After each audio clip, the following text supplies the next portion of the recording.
할렐루야. 우리 기도하겠습니다.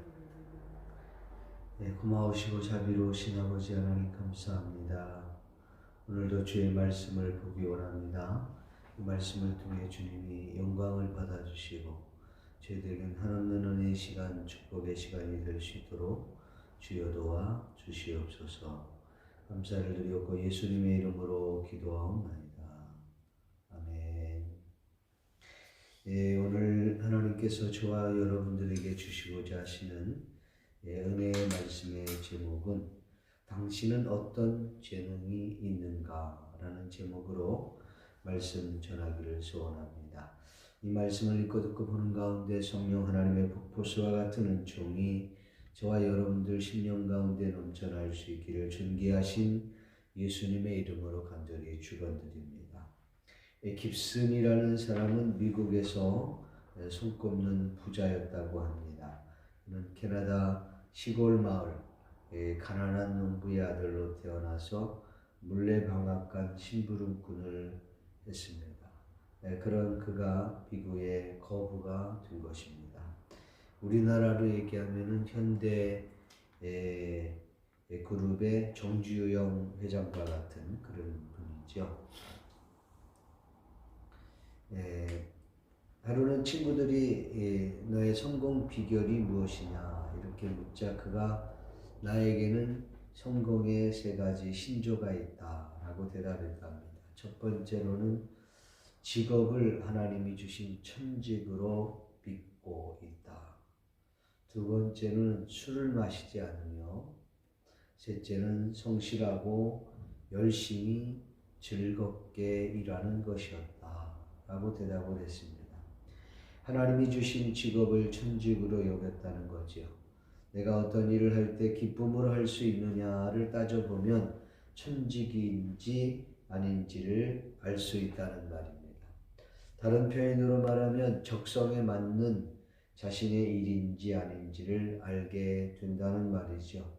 어떤 일을 할 때 그 일이 무거운 짐으로 느껴지거나 감당할 수 없으면 그것은 천직이 아니라는 말입니다. 발명왕 에디슨은 하루에 4시간씩 자고 18시간을 일했다고 합니다. 그러면서도 나는 하루도 일한 적이 없다. 그저 재미로 한 것뿐이다 라고 대답을 했습니다. 하나님의 거룩한 일도 역시 자신이 받은 은사를 활용하여 사역을 하면 힘들지 않습니다. 하나님은 그의 자녀들에게 각자의 은사를 부어주시고 즐거운 마음으로 의로운 일, 선한 일을 하게 하십니다. 사랑하는 성도 여러분, 여러분들에게도 주어진 일을 여러분들은 즐겁게 감당하고 계십니까? 그렇다면 그 일이 여러분들을 성공으로 이끌어 줄 것입니다. 본문은 엘리사의 제자 중 한 사람이 죽고 난 후에 그의 가정에 어려운 일들이 발생하여 그의 아내가 엘리사 선지자를 만난 후 문제를 해결받는다는 내용입니다. 이 내용을 살펴보면서 함께 은혜 나누기를 원합니다. 간단하게 말하면 이 본문이 나오게 된 배경은 엘리야 선지자가 하늘로 승천하기 전에 그의 제자인 엘리사가 그에게 이렇게 구합니다. 당신 속에 역사하시는 성령의 역사, 성령의 그 감동이 나에게 각절이나 있기를 원합니다 라고 이야기하죠. 그 이후에 나타나는 이야기예요. 그러니까 각절의 역사를 일으켰다. 어떻게 보면은 이 엘리사의 그 역사의 내용은 어떤 국가적인 부분들도 좀 있긴 합니다만은 구원사적인 의미보다는 좀 더 그 하나님께서 그가 각절의 은혜를 구하고 각절의 영감을 구했던 그것에 대한 증거들을 보여주는 내용이다. 이렇게 보면 좋을 듯 싶습니다. 본문을 통해서 많은 내용들을 우리가 보게 됩니다. 이것들을 기억하면서 말씀을 계속 이어나가고자 합니다. 자, 본문 내용은 우리가 알고 있는 대로 제가 설명을 좀 하면서 본문을 보겠습니다. 먼저 우리가 생각할 수 있는 것은 내 집에 무엇이 있느냐, 현재 내가 가지고 있는 재능이 무엇이 있느냐라고 묻는 것이지요. 엘리사 선지자는 선지생도의 아내가 어려움을 당하여 문제를 하소연하기 위해 엘리사를 찾아왔습니다. 여기서의 선지생도는 지금으로 말하면 신학생 정도라고 말할 수 있겠죠. 엘리사 선지자는 내가 내게 어떻게 했으면 좋겠느냐 하면서 여인에게 질문을 합니다. 본문을 통해서 안타까운 심정으로 하나님께 나와 간청하고 있는 오늘 저와 여러분들에게 만약 하나님께서 이 같은 질문을 하셨다고 해봅시다. 내가 무엇을 가지고 있느냐? 내게 말하라. 이렇게 물으신다면 저와 여러분들은 뭐라고 대답하시겠습니까? 선지생도의 아내가 이렇게 말하죠. 집에 기름 한 그릇 외에는 아무것도 없나이다. 집에 기름 한 그릇 외에는 아무것도 없습니다. 저는 이 본문을 묵상하면서 이와 같은 감정을 느끼게 되었습니다. 본문의 그 뉘앙스는 마치 이런 내용이 아닌가 싶습니다. 그는 이렇게 말한 거예요. 기름 한 그릇 외에는 나에게 아무것도 없습니다. 이 대답 속에 약간의 여인의 그 원망 섞인 푸념을 찾아볼 수가 있습니다. 그녀의 마음속에 이와 같은 의문이 있었을 것입니다. 아니, 그렇게 하나님을 잘 섬기고 하나님을 경외했던 나의 남편도 이제 내 곁에 없습니다. 왜 하나님께서 나의 남편을 지켜주지 않으셨나요? 꼭 나에게 이 남편을 데려가야만 했습니까? 그래야 속이 시원하셨습니까? 만약 하나님께서 내 남편을 데려가지 않으셨다면 설령 이와 같은 빚 문제가 있다 하더라도 그 남편이 해결해 주지 않았겠습니까? 그녀의 그 남편이 어떤 병으로 어떤 이유로 세상을 먼저 떠났는지 성경은 언급하고 있지 않아요. 또 하나는 나의 생명처럼 여겼던 두 아들마저도 이제는 타인의 종으로 팔려갈 신세가 되었으니 이제 나에게는 아무것도 없습니다. 어떻게 믿는 당신의 가정에 이와 같은 어려움을 주시는 것입니까? 겨우 내 집에 있는 것이라고는 고작 기름 한 그릇 외에는 아무것도 없습니다. 지금 말하는 것은 이것도 있는 것입니까? 라고 말하는 것이지. 저는 이 여인의 마음을 충분히 공감합니다. 예수님을 믿으면 이와 같은 질문들을 간혹 받기도 합니다. 예수님을 믿지 않을 때는 편안하게 살았는데 왜 예수님을 믿고 난 후에 더 고난이 심한 것일까요? 그 이유가 무엇입니까? 차라리 믿지 않을 때가 형편이 더 나았습니다. 또한 이와 비슷한 질문을 받습니다. 어떻게 믿지 않는 이들이 이 세상에서는 떵떵거리고 살고 믿는 사람들은 이렇게 지질이 궁상을 떨면서 사는지 모르겠습니다. 적어도 믿음을 지키려고 노력하는 사람들이 최소한 믿음이 없는 사람들보다는 나아야 하지 않을까? 맞습니다. 그것이 우리 모두의 바람이 아닐까 싶습니다. 위에서 언급한 우리 선지생도 아내의 처지를 생각해 보면 우리들의 마음을 정말 안타깝게 합니다. 여기서 저와 여러분들이 한 3가지 정도 분명히 짚고 넘어가야 될 부분이 있습니다. 신앙에는 참 우리가 이해할 수 없는 부분들이 몇 가지가 있죠. 그러나 이것을 뛰어넘지 않으면 안 되는 부분들입니다. 이걸 세상과 결부시켜서 살아가다 보면 문제를 늘 안게 되는 거지요. 첫째, 우리가 생각해 봐야 될 것은 하나님께서는 저와 여러분들에게 자유의지를 주심과 동시에 책임감 또한 주셨다는 사실을 알아야 합니다. 내가 인생을 살면서 스스로 선택하고 결정하며 행동한 것에 대한 책임을 스스로 져야 한다는 것입니다.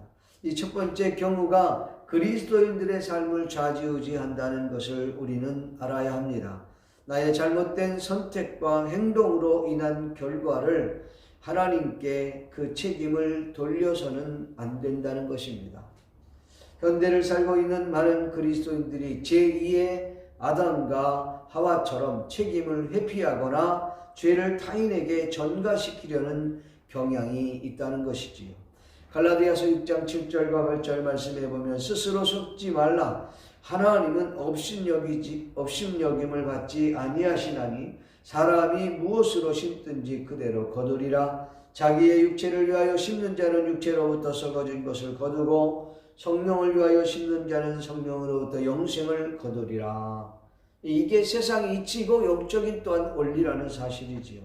우리가 뿌려놓은 것은 반드시 우리가 거둬들이게 된다는 것이죠. 이것을 하나님께로 책임을 전가해서는 안 된다는 것이지. 두 번째로 우리가 생각할 수 있는 것은 하나님께서 저와 여러분들에게 축복을 주시기 위한 테스트가 있다는 것이죠.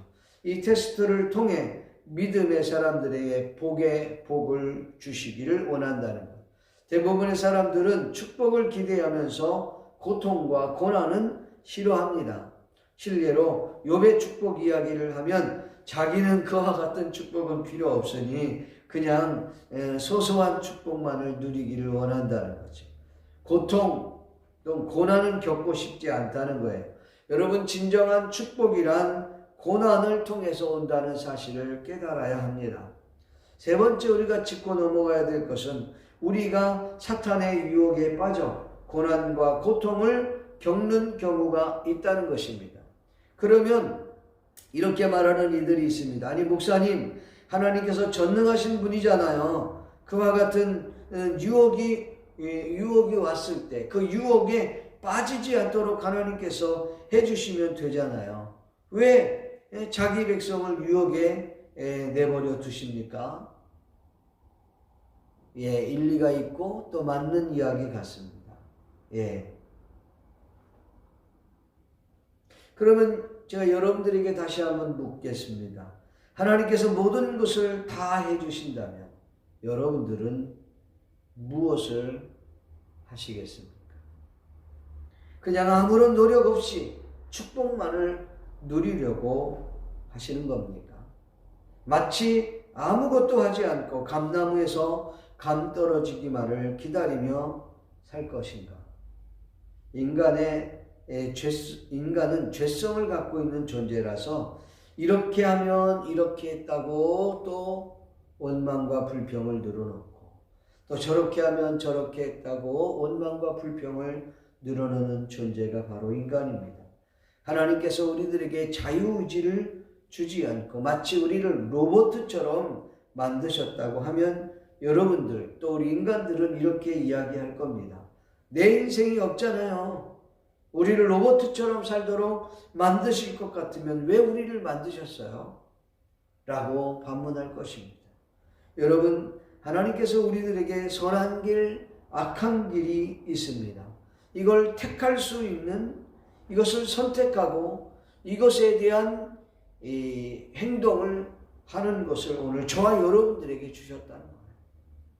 뿐만 아니라 그 선택할 권한과 함께 스스로 그 책임을 감내하는 것 또한 우리에게 주셨다는 것이죠. 그러니까 어떻게 그걸 선택할 것이냐. 그게 영적으로 우리가 하나님 말씀에 부여잡으면서 하나님 말씀대로 살면서 그 부분들을 선택해 나아가야 한다는 것이지. 본문에서 이 선지생도가 왜 죽었을까? 어떤 이유에서 세상을 떠났는지에 대해서 성경은 언급하고 있지 않습니다. 그냥 추측할 수밖에 없는 거지.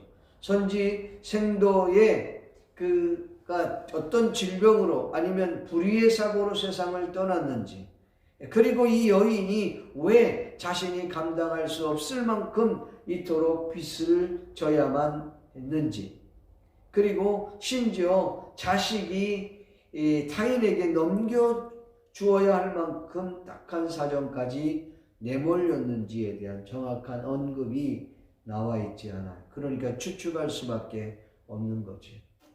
그의 남편이 질병으로 죽었다면 아마 건강관리를 잘못했기 때문일 겁니다. 그래서 빚을 질 만큼 어려운 상황으로 변했다는 것을 어쩌면 우리가 이 병간호 때문에 빚을 졌을 수도 있겠다라는 생각을 합니다. 아니면 흥청망청 재물을 관리하지 못한 성격의 소유자였을지도 모릅니다. 어쨌든 선지생도의 아내와 그 자녀, 그리고 그 집에 큰 문제가 생겨서 결국은 두 아들을 타인의 볼모가 되어 얼마 있지 않으면 종으로 팔려가야 하는 아주 다급한 상황이라는 것이지요. 그 여인이 하나님의 사람 엘리사를 찾았다는 것입니다.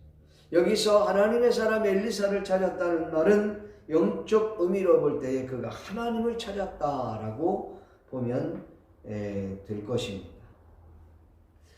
여기서 한 가지 더 생각해 봅시다. 과연 이 선지생도 아내의 집에는 기름 한 그릇 외에는 아무것도 없었던 것일까? 하나님께서 우리에게 주신 은사들이 있음에도 불구하고 나는 아무것도 없어요 라고 말하는 것과 유사하지 않습니까? 그가 말한 것처럼 그의 집에는 기름 한 그릇 외에는 아무것도 없었던 것일까? 한번 생각해 봅시다. 먼저는 그에게 살 집이 있습니다.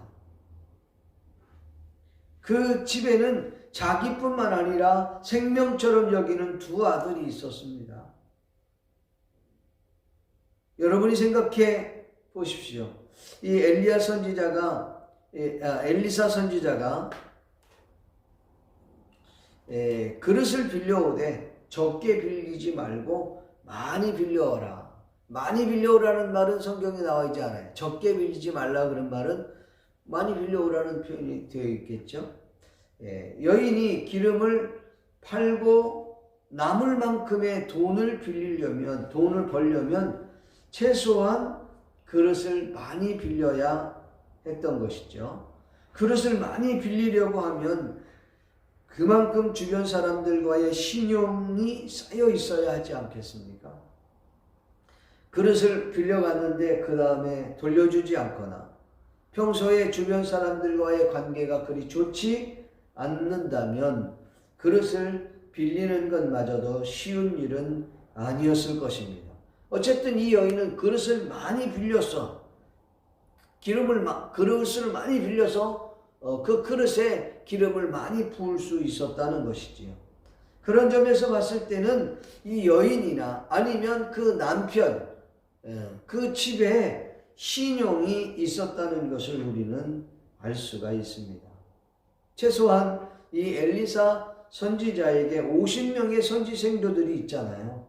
그들에게 빌려도 그릇 50개 이상은 빌렸을 것입니다. 그렇지 않습니까?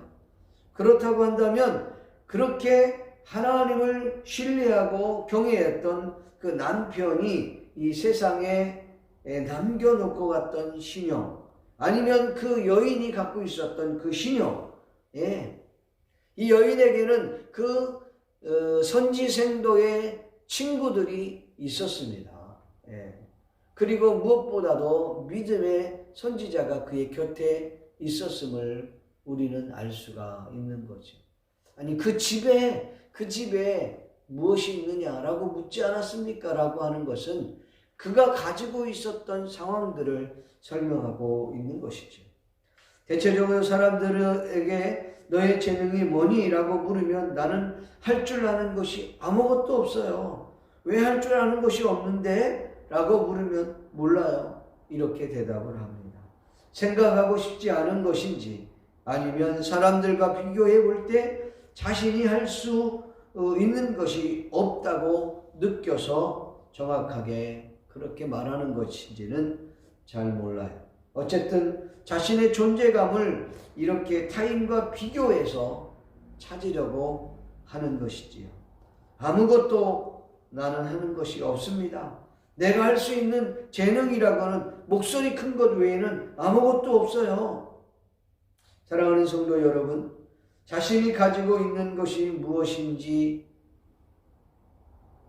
내가 가지고 있는 것이 무엇이 있는지부터 발견할 수 있기를 바랍니다.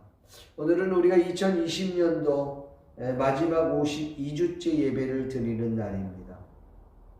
이제 2020년도도 며칠 남아있지 않습니다. 새로운 한 해를 맞이하기에 앞서 먼저 우리 자신들을 돌아보고 하나님께서 나에게 주신 것들이 무엇이 있는지를 발견하는 시간이 되었으면 좋겠습니다.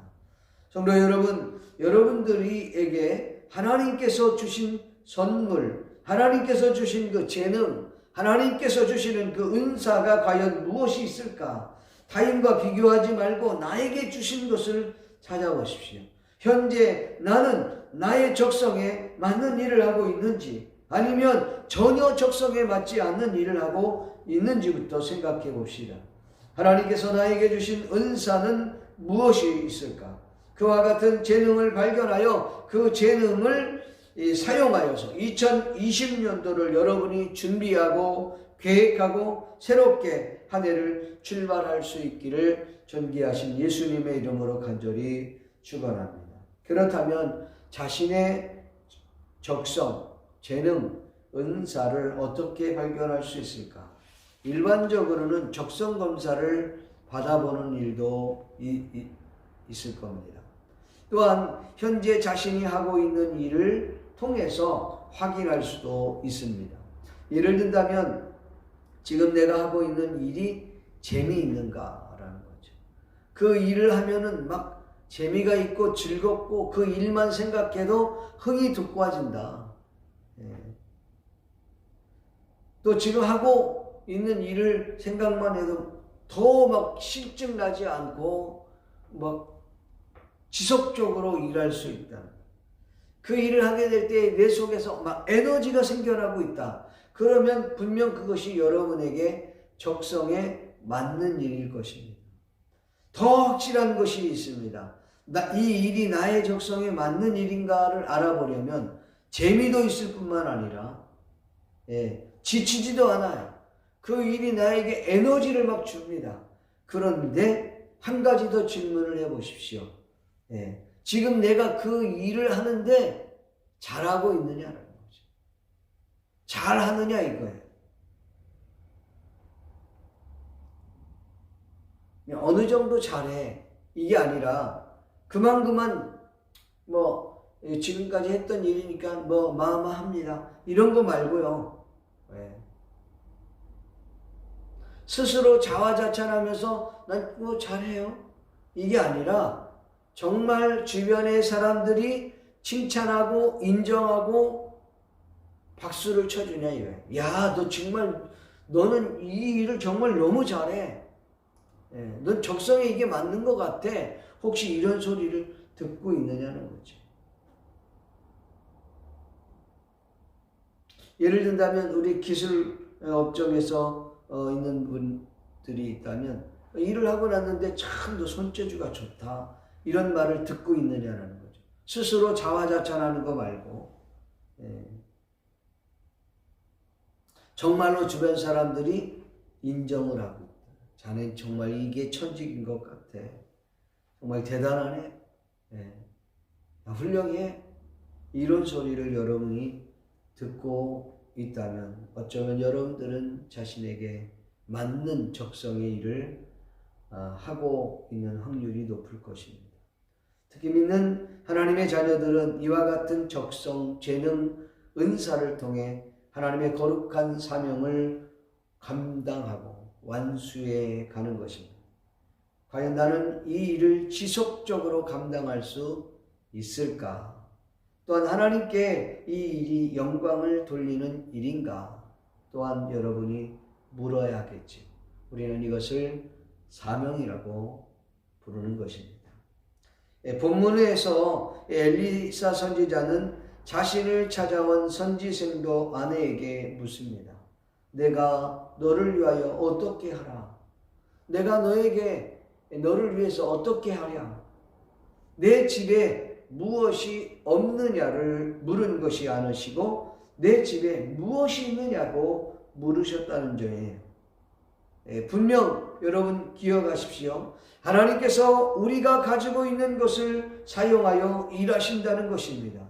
하나님께서는 우리에게 주신 것으로 은사를 사용하신다는 것이지요. 아멘입니까? 사실 세상에서 열심히 일하는 것이 얼마나 중요한지, 열심히 사는 것 참 중요합니다. 그 열심히 사는 것보다 더 중요한 것이 있다면 그것은 잘 사는 것입니다. 잘 사는 것은 하나님께서 보시기에 좋아야 하고 하나님께서 기뻐하시는 일이어야 진짜 잘 사는 삶이라는 것이죠. 흔히 많은 사람들은 잘 산다고 하면 부자가 된다고 연상하거나 착각을 오해를 할 때가 있습니다. 엘리사 선지자가 내 집에 무엇이 있느냐라고 물었다는 것은 내가 가지고 있는 것이 무엇이냐, 이것을 다른 표현으로 말하면 내가 하나님으로부터 받은 것이 무엇이 있느냐라고 해석할 수도 있을 거예요. 그런데 이 선지생도의 아내는 자신에게는 아무것도 없습니다. 앞전에 설명했던 것처럼 나의 남편도 그렇게 신앙생활 잘하고 그렇게 하나님을 경외했던 나의 남편도 내 곁에 없습니다. 나의 생명처럼 생각했던 나의 두 아들도 이제는 더 이상 내 곁에 없을 것입니다. 고작 남아있는 것이라고. 집에 기름 한 그릇밖에 없습니다. 이렇게 이야기하고 있는 것입니다. 어쩌면 이 여인은 자신이 가지고 있는 그 재능을 발견하지 못하고 있는 것입니다. 하나님께서 이 여인에게 주셨던 놀라운 그 재능이 있었음에도 불구하고 그는 발견하지 못했다는 것을 우리는 알 수 있어요. 사실 이 여인이 남들이 갖지 못한 믿음이 있었다는 사실을 우리는 알아야 합니다. 엘리사 선지자가 문제를 해결하기 위한 방법, 그 제시했던 그 방법들은 상식이 있는 사람으로는 도저히 받아들일 수 없는 사람이에요. 여러분 기억하십시오. 상식을 뛰어넘는 기적은 믿음이라는 순종의 도구를 통해서만 이루어진다는 사실입니다. 이와 같은 믿음이 이 여인에게 있었다는 것이죠. 사실은 이 여인에게는 여러분 집이 있었습니다. 자신과 자기의 두 자녀가 있었습니다. 또한 이 믿음이 있었다는 거예요. 주변에는 신용이 있었습니다. 심지어 믿음의 귀한 후원자인 엘리사도 있었고 그의 남편, 친구들 50명도 있었다는 것이죠. 여러분들이 직장을 다니든 사업을 하든지 간에 한 번쯤 여러분 생각해 보십시오. 세상에서 살면서 일할 때에도 우리가 마찬가지인데 이 열심히 일하는 것도 중요하지요. 근데 잘하는 것은 더 중요해요. 이보다 더 중요한 것이 있는데 잘하면서도 열심히 하는 것이 제일 중요하겠죠. 성도 여러분, 저는 여러분들에게 도전하고 싶습니다. 여러분들이 지금 하고 있는 일을 잘 하시기를 바랍니다. 그리고 그 일에 최선을 다할 수 있기를 여러분들에게 도전하고 싶습니다. 그렇다면 일을 잘하려고 하면 그리고 열심히 하려고 하면 어떻게 해야 될까? 자기 적성에 맞는, 재능에 맞는, 하나님께서 주신 그 은사에 맞는 일을 할 때에 잘할 수 있습니다. 그리고 더 흥이 나서 열심을 낼 수 있는 것이죠. 그러면 능률도 높아지고 성취감도 더 커지게 될 줄로 믿습니다. 그래서 이런 사람들이 소위 성공하는 반열에 오르게 되는 것입니다. 이성에 맞지 않고 적성에 맞지 않고 재능도 없는 일을 열심히 한다고 생각해 보십시오. 이 비참한 겁니다. 죽지 못해서 일한다고 말하지 않아요. 노력하다 보면 어느 정도는 할 수 있겠지요. 그런데 자신의 적성에 맞지 않으면 힘들고 오래 지속적으로 할 수 없다는 것이죠. 그리고 탁월하게 일을 잘할 수 없게 되는 겁니다. 지금 자신이 하고 있는 일의 적성에 맞는지부터 여러분 생각해 보십시오.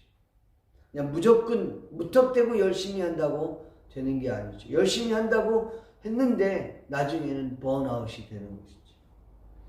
이처럼 여러분 우리가 사상도 무섭습니다. 한번 이 사상이 옳은 사상인지 그른 사상인지 모르고 주입이 돼버리면 그건 모르고 이거 분간을 못하고 그냥 열심히만 한다는 거죠. 그 자체가 위험한 거예요. 공산주의를 보면 그렇습니다. 북한에 김정은이가 울었다고 해서 모두가 다 울고 난리를 치잖아요. 이야, 참 저걸 보면서 이해할 수 있을까 할 정도로 그게 사상입니다. 사상. 잘못된 사상에 들어가도 거기에 열심히 붙으면 엄청난 위험한 무기가 된다는 것이지. 사랑하는 성도 여러분, 여러분들이 한 해가 지나가기 전에 하나님께서 저와 여러분들에게 주신 적성, 재능, 은사를 발견할 수 있기를 바라고 자신이 진짜 좋아하고 잘할 수 있는 일 그리고 최선을 다할 수 있는 일을 여러분들이 찾아서 미리 준비하고 계획을 세우며 새로운 한 해 2020년도, 2021년도가 맞이하고 또 새롭게 출발할 수 있기를 주님의 이름으로 간절히 축원드립니다. 엘리사 선지자가 선지생도 아내에게 당면한 문제를 해결하기 위해서 어떤 방법을 제시를 했을까? 본문 2절과 3절 말씀에 나오죠. 여인의 문제는 무엇이죠?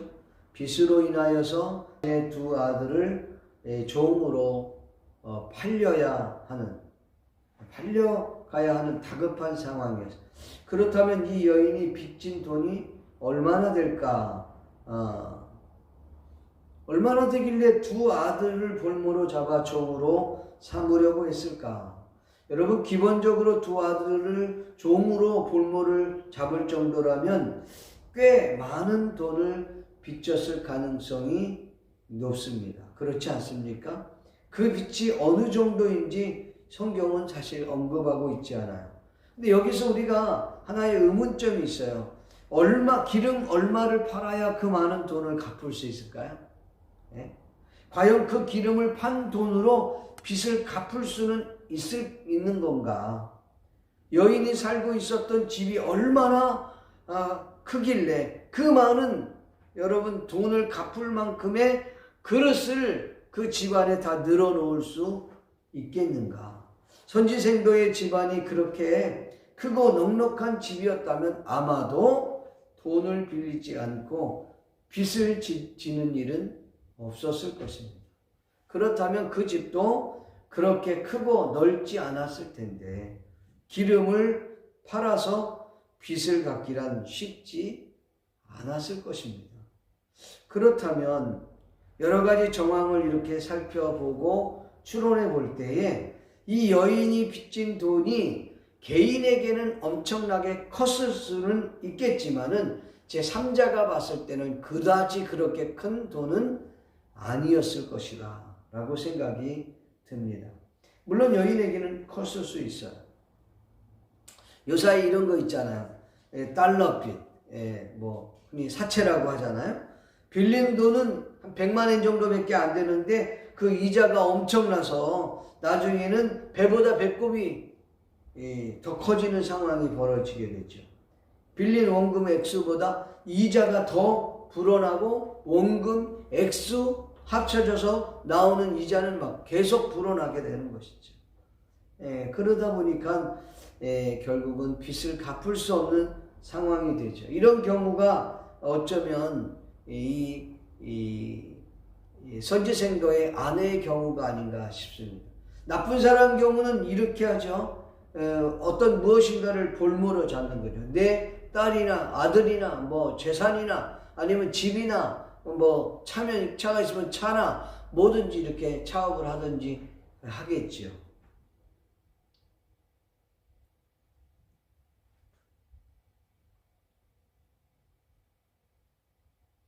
이런 상황이 아닌가 싶은 거예요. 근데 중요한 것은 여기서 이 엘리사 선지자가 선지생도의 아내에게 그 문제 해결 방안으로 어떤 문제를 제시했느냐 하면 그 방법을 살펴보면 정말 황당합니다. 어처구니가 없는 방법이죠. 하나님 방법은 좀 어처구니가 없을 때가 사실 많이 있기는 합니다. 왜냐하면 하나님께서 당신의 거룩한 뜻을 이루는 데 있어서 인간이 행했다, 인간의 힘으로 이루어졌다고 하는 소리를 듣고 싶지 않으신 거예요.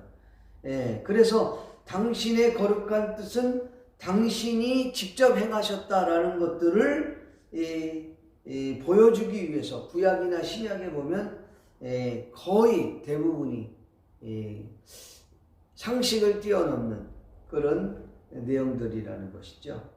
이와 같이 말도 안 되는 하나님의 말씀을 듣고 여러분 순종할 때 기적이, 능력이 나타난다는 사실 또한 여러분이 잊지 않았으면 좋겠습니다. 자, 엘리사가 제시했던 방안이 뭐였냐? 첫째는 그릇을 조금 빌리지 말고 그릇을 빌리되 크고 많이 빌려라, 그 말이겠죠. 두 번째로는 너는 내 두 아들과 함께 들어가서 문을 닫고 그랬어. 세 번째로는 모든 그릇에 기름을 부어 그 차는 대로 옮겨 놓으라.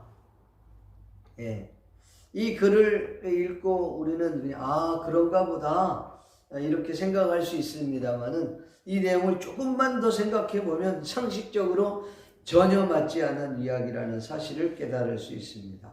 여러분 생각해 보시오. 예수님께서 저와 여러분들을 위하여서 그것도 2000년 전에 2020년 전에 이 땅에 오셔서 우리의 죄 문제를 해결하기 위하여 십자가에 못 박혀 돌아가셨다. 이게 믿어지십니까? 이해가 되십니까? 그것도 하나님이 인간의 몸을 입고 이 땅에 오셨다는데 이게 말이 되냐는 것이죠. 이해가 되세요? 상식적으로? 도저히 이해할 수 없는 거죠.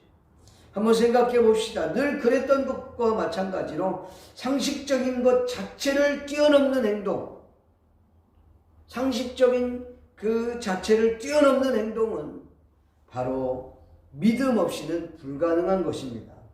이 여인이 엘리사 선지자의 말씀한 내용을 그대로 순종했다는 것이죠. 믿음이 있었다는 거예요. 물론 많은 사람들이 그릇을 빌려오는 것까지는 그렇다고 이해합시다. 그리고 엘리사의 말대로 문을 꼭 닫고 기름을 부어야 하느냐, 문을 안 닫고 기름을 부으면 안 되느냐 반문할 수도 있겠죠. 이것도 꼭 문을 닫고 해야 된다. 그래서 기름을 부으면 오케이, 이것도 이해합시다. 근데 마지막 부분이에요. 그런데 한 그릇 기름을 가지고 있는데 그 한 그릇 기름은 그대로 있으면서 다른 그릇에 부으면 계속 차서 그걸 갖고 계속 빚을 갚을 만큼의 기름이 엄청 나온다. 심지어는 그 빚을 다 갚고 더 그것을 팔아갖고 너 생활비에 쓰라고 했으니까 얼마나 많은 기름을 부어야 되냐는. 그런데 그 한 그릇은 그대로 기름이 있다? 이게 말이 되냐는 거지. 이건 물량의 법칙에도 맞지 않습니다.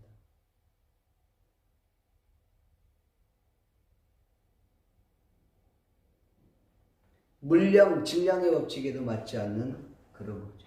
말도 안 되는 것이죠. 그것도 한 그릇이 아니고 뭐 수십 개, 수백 개 그릇이 될 수 있을 텐데, 그렇다면 이게 가능한 일인가? 성도 여러분, 분명히 기억하십시오. 우리들의 상식을 뛰어넘는 기적은 믿음이라고 하는 순종의 도구를 통해서만 이루어진다는 사실을 말합니다.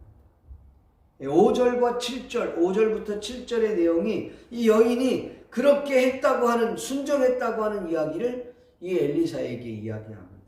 7절을 보면 이렇게 말을 하죠. 그 여인이 하나님의 사람에게 나아가서 말하니 그가 이르되 너는 가서 기름을 팔아 빚을 갚고 남은 것으로 너와 내 두 아들이 생활하라 하였더라. 그래서 중요한 것은 이 여인이 엘리사 선지자가 말씀한 그 말씀대로 액면 그대로 순종했더니 이와 같은 기적을 보게 되었다고 하는 것입니다.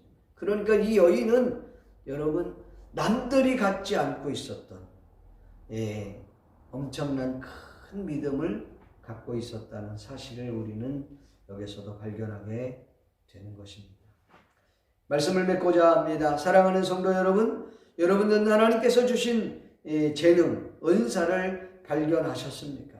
만약에 발견하셨다면 갈고 닦으십시오. 하나님께서 저와 여러분들에게 주신 그 재능, 그 은사를 통하여 귀하게 일하실 줄로 믿습니다.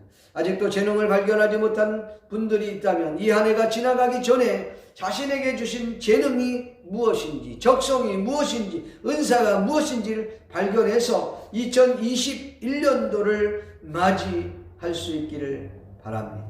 그리고 새로운 한 해에 내가 미리 준비하고 나의 적성에 맞는 일을 계획하고 그리고 여러분 새롭게 도전할 수 있기를 주님의 이름으로 간절히 축원합니다. 현재 내 눈앞에 놓여있는 것만을 보고 살아가는 것이 아니라 하나님께서 우리 내면에 우리 믿음의 영적인 그 놀라운 축복까지도 여러분이 볼 수 있기를 바랍니다. 선지생도의 아내가 가지고 있는 것은